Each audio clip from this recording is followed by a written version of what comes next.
Why did I keep the car? 10 people right there. Welcome to Watch Mojo, and today we're counting down our picks for the cinematic masterpieces that, after hours of gripping drama, stick the landing with an ending that mirrors the true events as closely as possible. Do you believe, sir, in justice, as you've said? I do. Number 10, Hidden Figures. NASA is confirming there is some sort of malfunction with the capsule's heat shield, and it may not stay in place. The heat shield's loose. The retro package straps might hold it in place. Will that work? It will work.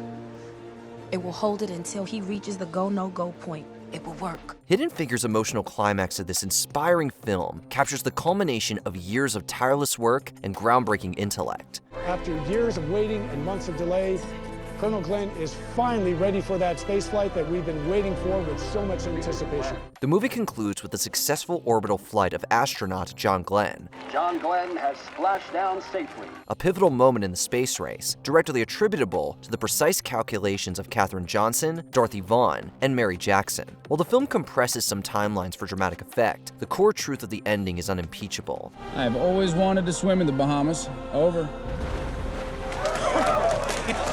Glenn's 3 orbits were a triumph, but they might not have been possible without Johnson's painstaking verification of the IBM computer's trajectory calculations, a task the astronaut specifically requested of her. The film shows the enduring friendships and the quiet dignity of these women, who, despite systemic racism and sexism, propelled America into space. And I work like a dog, day and night, living off of coffee from a pot none of you want to touch! Number 9. Lincoln. Steven Spielberg's biographical epic masterfully builds to the twin historical pillars of the 13th Amendment's passage and the tragic assassination of its champion, Abraham Lincoln. I decided that the Constitution gives me war powers. But no one knows just exactly what those powers are. Some say they don't exist. The film meticulously outlines the intense political maneuvering and the fraught debates required to secure the votes for the amendment abolishing slavery. The sheer relief and gravity of its passage, as depicted on screen, truly reflect the monumental shift it represented for the nation. Mightn't that save at least the idea of democracy to aspire to? Eventually to become worthy of? At all rates, whatever may be proven by blood and sacrifice must have been proved by now. Following this triumph, the movie pivots to the somber inevitability of Lincoln's final days, showing his weary yet resolved demeanor, culminating in his shocking murder at Ford's Theater. The president has been shot. The president has been shot! The film's portrayal of the immediate aftermath, the quiet grief, the shock, and the desperate attempts to save him aligns with historical accounts. Fondly do we hope, fervently do we pray, that this mighty scourge of war may speedily pass away. Number 8. Zulu. This classic war film concludes with the aftermath of the Battle of Rorke's Drift. Barry. Sir. Make it. He's wounded, sir. He's dying, sir. Looks sad. Keep your voices down. A truly astonishing stand by a small British force against overwhelming Zulu numbers. After hours of brutal hand-to-hand combat, the morning dawns to find the exhausted British garrison still holding their position.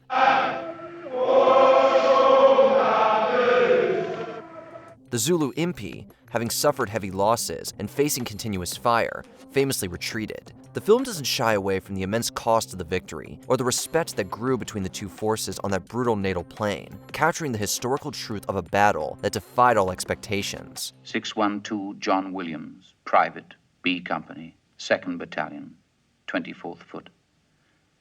716 Robert Jones, 593 William Jones, Privates, B Company, 2nd Battalion. Number 7. The King's Speech. The triumphant denouement of Tom Hooper's Best Picture winner is deeply rooted in a pivotal moment of 20th century history. For the sake of all that we ourselves hold dear, it is unthinkable that we should refuse to meet the challenge. King George VI radio broadcast declaring war on Nazi Germany in September 1939, when the king, portrayed by Colin Firth, delivers his speech with newfound fluency and confidence. I send to every household of my peoples, both at home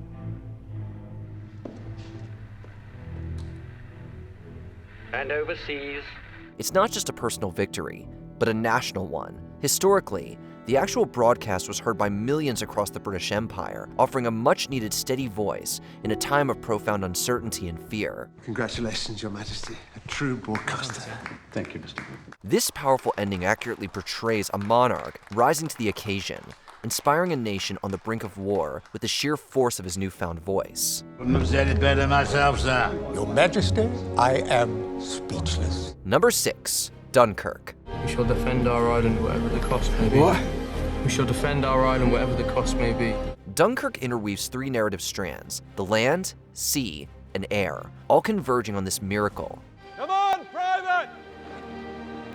I know we're officers, but it's us or the enemy! The iconic sight of hundreds of civilian boats, from fishing trawlers to private yachts, sailing across the English Channel to rescue stranded soldiers is vividly depicted. Facing relentless German air attacks and encroaching ground forces, the British Royal Navy, with the vital assistance of these little ships, managed to evacuate over 338,000 British, French, and Belgian troops. He's gone.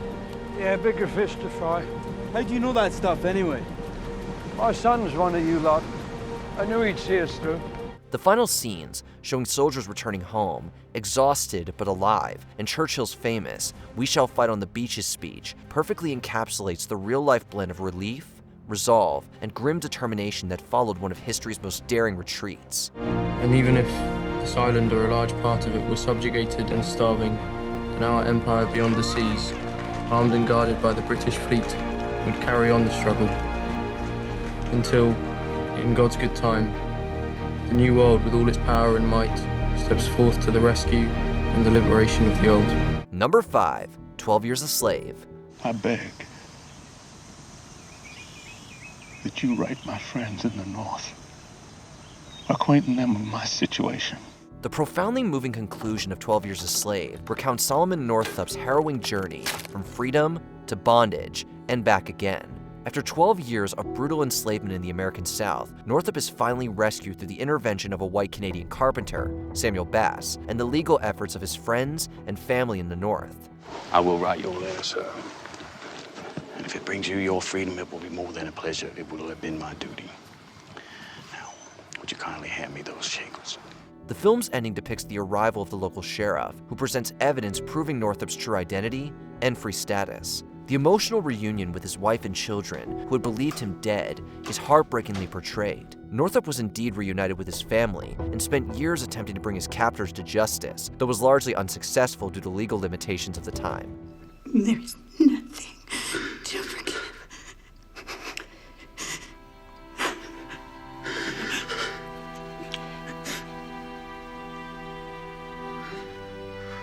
Number 4, Apollo 13.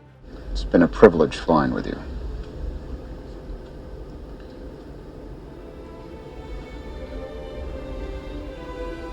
This film brilliantly captures the nail-biting, real-life drama of the aborted lunar mission and its incredible conclusion. Flight, we have lost of radio contact. Roger that. Expect to regain signal in 3 minutes.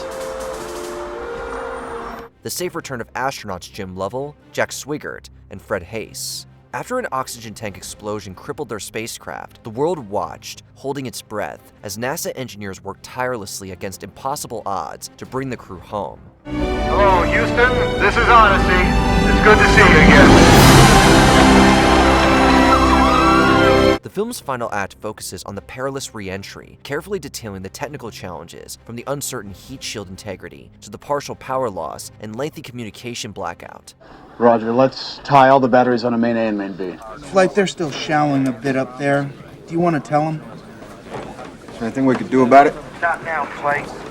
And they don't need to know, do they? The splashdown in the Pacific Ocean, the recovery by the USS Iwo Jima, and the sight of the 3 astronauts emerging, exhausted but alive, are all recreated with stunning accuracy. In the following months, it was determined that a damaged coil built inside the oxygen tank sparked during our cryostir and caused the explosion that crippled the Odyssey. Number 3. The Pianist. Sagen Sie mir Ihren Namen. Ich werde die Ohren offen halten.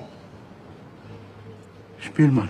After enduring unimaginable horrors in the Warsaw Ghetto, forced labor, and the brutal suppression of the Warsaw Uprising, Władysław Spielman finds himself hiding in the ruins of the city. The film's conclusion focuses on the final weeks of the Second World War as the Soviets liberate Warsaw. During this period, Spielman is famously discovered and aided by a German Wehrmacht officer, Wilhelm Hosenfeld, who provides him with food and shelter. Was machen Sie hier?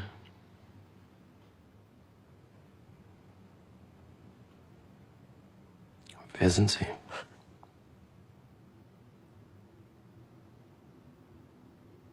Verstehen Sie mich? Ja. Was machen Sie da? Even listening to him play a final, haunting piece of Chopin, the ending correctly portrays Spielman's eventual liberation by Soviet forces and his return to a semblance of normal life, resuming his career as a respected classical pianist.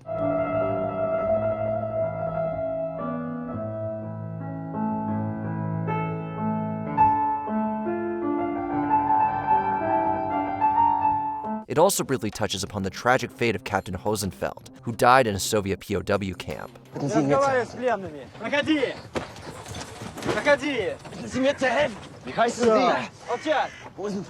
Number 2. Braveheart. While Braveheart takes significant historical liberties throughout its narrative, the brutal and defiant ending depicting the execution of Scottish hero William Wallace is remarkably accurate in his portrayal of the sheer barbarity and unwavering spirit. Now behold the awful price of treason!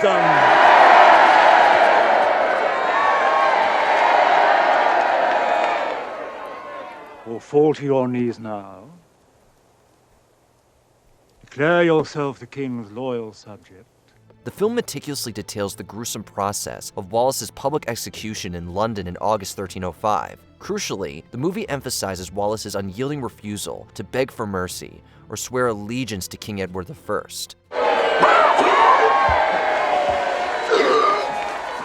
Pleasant, yes? Rise to your knees, kiss the royal emblem on my cloak, and you will feel no more. This act of defiance, which the film highlights as inspiring the Scottish people to continue their fight for independence, is historically consistent with contemporary accounts of his death, making the climax a chillingly faithful recreation of one of history's most infamous executions. Enough!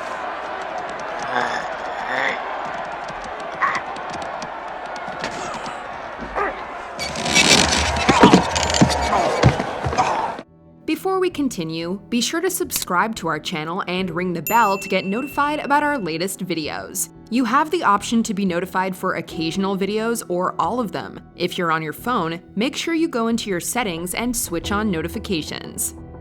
Number 1. Schindler's List. I could have got more. I don't know if I just... I could have got more. Oscar, there are 1,100 people who are alive because of you. Look at them. Spielberg's harrowing masterpiece concludes with an exceptionally moving and historically accurate tribute that extends beyond the credits.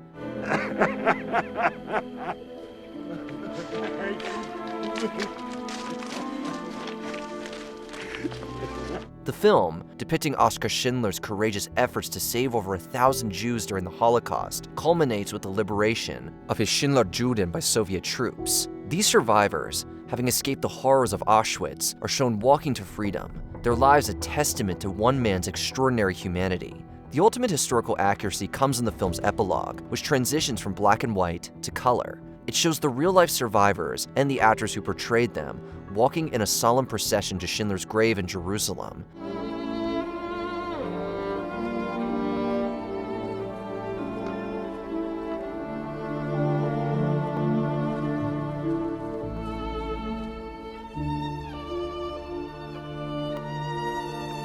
Each person places a stone on his tombstone, a traditional Jewish gesture of respect and remembrance. And the movie closes with Liam Neeson, who portrayed Schindler in the film, placing a rose on the grave.